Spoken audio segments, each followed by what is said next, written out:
Assalomu alaykum aziz qaddi baland Karvaktovning obunachilari, kuzatuvchilari, sog'misiz, omonmisiz?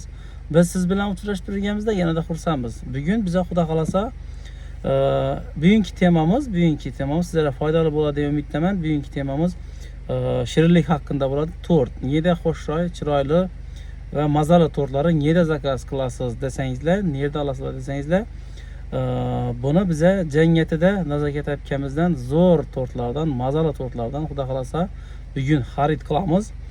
Hammangizga tavsiya qilamiz. Shu yerda telefon nomerlarini qoldirib o'tamiz. Nazokat akamizning ham bemalol tug'ilgan kunmang yoki bo'lmasam to'y hashamlarga uyda eng yaxshi gullansa shu Nazokat akamdan tortlar zakaz qilishingiz mumkin. Va shu videomizga birdan like bosib qo'yasizlar va biz xursand bo'lamiz. Bugungi nechun bugun tort olishimiz maqsadi, bugun turmush o'rtog'imizni tavallud ayyomi. Xudo xolasa shunga bir surpriz qilish uchun Nazokat akamizga tort zakaz qilgan edik. Nazokat akamizning adreslari Cengiyatida, Cengiyati desak hamma biladi.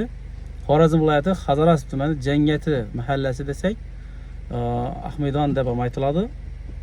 Bir yandan ko'rsatamiz. Nechik tortlar sizlarga yoqsa, shu videomizga birdan like bosib, do'stlaringiz bilan birlashib qo'yasizlar, kommentariyada o'z fikrlaringizni bildirib qo'yasizlar. Hammangizga yaxshi kayfiyatlar qilamiz.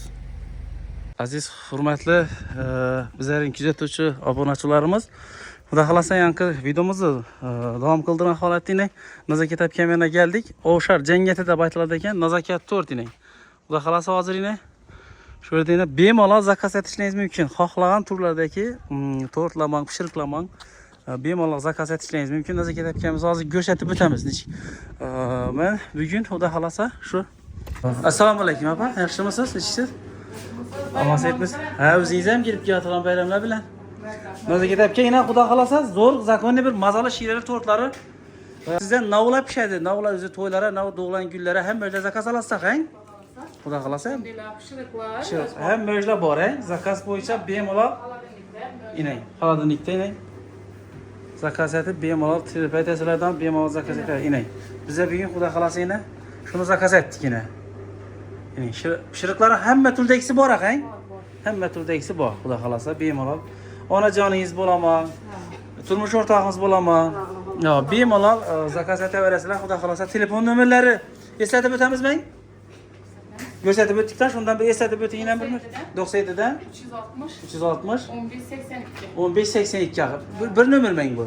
Yana birisini ham aytdim. 88 dan eshikda. Aytib bering.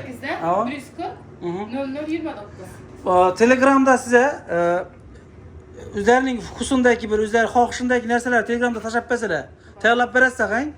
Xudo xolasa tayyorlab beraman deb qo'ldan kelgancha el yurt xizmatida men deydilar. Xudo xolasa xizmat etib bemalol inang. Bu bizlar zakazlamiz xudo xolasa bugun.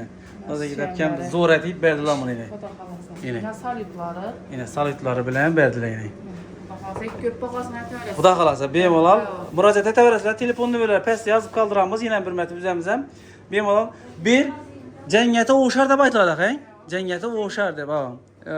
Telegramda xohlasangizlar telefonda yozasizlardan zakaz etib bemalol kelib shu akamdan xohlagan turdagi, eng yaxshi gullaringizda xizmat etadi Nazokat akam. Xudo xolasa. Esa shuni bilan videolarimiz yakunlaymiz. Shu videomizga birdan like bosasizlar, xudo xolasa yoqqan bo'lsa va kommentariyada o'z fikrlaringizni bildirib qo'yishlaringizni so'rab qolamiz. Bizlar bilan birga bo'lishda davom qildiringlar. Yaxshi, sizlarga manfaatli bo'lgan videolar chiqarishda davom ettiramiz biz. Sog' bo'lin, salomat bo'ling.